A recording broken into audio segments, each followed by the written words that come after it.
Hi, Lakewood 7th grade students. This is Miss V, and this is a video by demand. A lot of students, after watching video one, said to me, Miss Van Vickle, I really understand how you go from a ratio, and then you reduce the fraction, and then you find the decimal, and then you make it a percent. So I get how to go from a fraction to a percent. But what do I do if I want to go the other way around and I want to start out with a percent and end up with a fraction? And so I decided to make this video to answer just that question. So I'm going to do a couple of examples for you. The first one I want to talk about is, what if somebody says to me, there are 45% of something.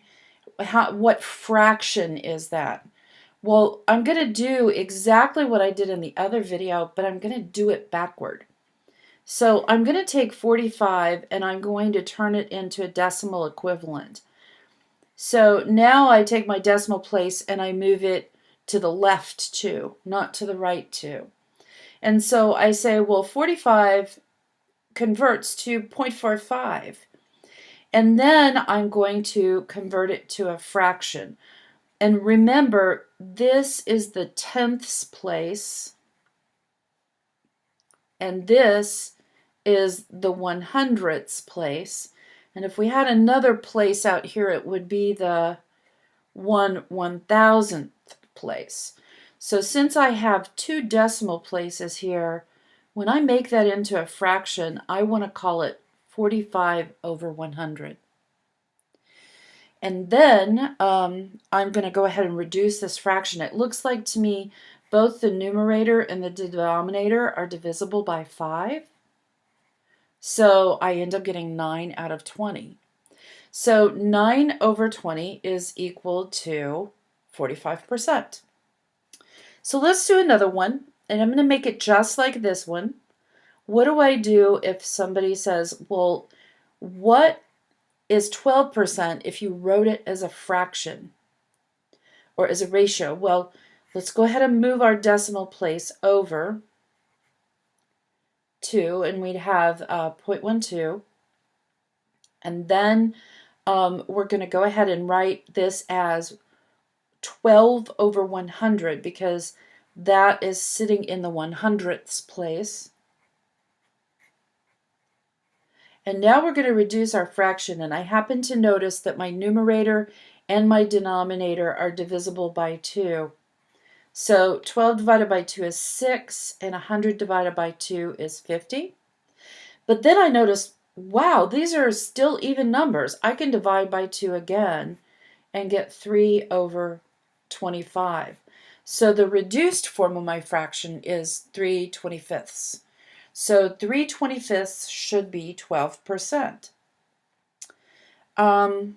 Let's do one that doesn't end up in the thousandths column. Let's do 30%.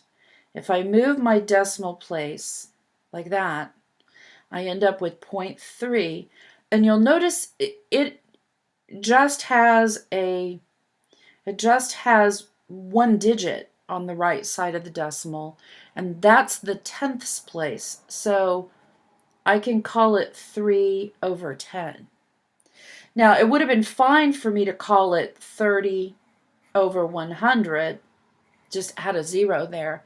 But what would have happened is then I would have had to do an extra step and reduce it. So there's really no need for that. Let's see, what do we do if we have something weird that looks like this? 0.5%. Keep in mind, that's not 5%.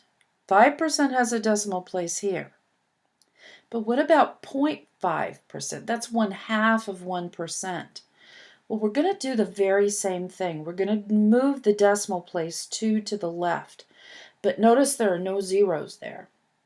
So we're going to have to add them in. So when I write this as a decimal, I'm actually writing 0.005.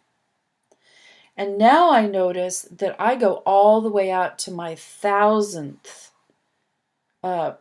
place on the right side of the decimal. So I'm going to write 005 over 1,000.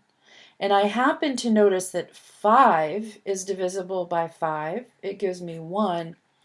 And 1,000 is divisible by 5. That gives me 200. So 1 over 200 is equal to 1/2 of 1%. So that's basically how you go from a percentage all the way to a decimal, to a unsimplified ratio or fraction, and then to a simplified fraction. Thanks for listening.